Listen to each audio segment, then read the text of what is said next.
আজকে আমরা জানবো HOT হট শব্দের বাংলা অর্থটা জেনে নেব। তো এর আগে তোমরা চ্যানেল নতুন হয়ে থাকলে চ্যানেলটাকে সাবস্ক্রাইব করে বল নোটিফিকেশন করবে, ভিডিওটাকে লাইক করে নেবে। তো হট শব্দের বাংলা অর্থটা জেনে নেব। তো এর আগে তোমরা চ্যানেল নতুন হয়ে থাকলে চ্যানেলটাকে সাবস্ক্রাইব করে বল নোটিফিকেশন করবে, ভিডিওটাকে লাইক করে নেবে। তো HOT হট শব্দের অর্থ বা হট অর্থ কি? তো নিচে তো রয়েছে, ওটা দেখার আগে তোমরা চ্যানেল নতুন হয়ে থাকলে চ্যানেলটাকে সাবস্ক্রাইব করবে। তোমাদের একটা করে সাবস্ক্রাইব আমার নতুন ভিডিও করার আগ্রহ যোগায়, নতুন ভিডিও করার আগ্রহটা কিন্তু আমার বেড়ে যায়। তাই সকলে একটা করে সাবস্ক্রাইব করবে এবং সকলের প্রতি আমার সালাম, আসসালামু আলাইকুম।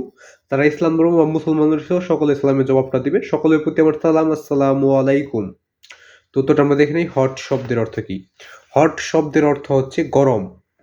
হট শব্দের অর্থ কি? গরম। তো আজকের ভিডিও পর্যন্ত। আরও যদি কোনো শব্দের অর্থ লাগে তো অবশ্যই কমেন্ট বক্সে বলে যাবে। এবং আজকে আমাকে এখানে বিদায় নিতে হচ্ছে, আবার দেখা হবে পরবর্তী কোনো একটা ভিডিওতে। তো সে পর্যন্ত সকলে ভালো থাকবে, সুস্থ থাকবে। আজকে এখানে বিদায় নিচ্ছি, আর সকলে চ্যানেলটাকে সাবস্ক্রাইব করে নেবে।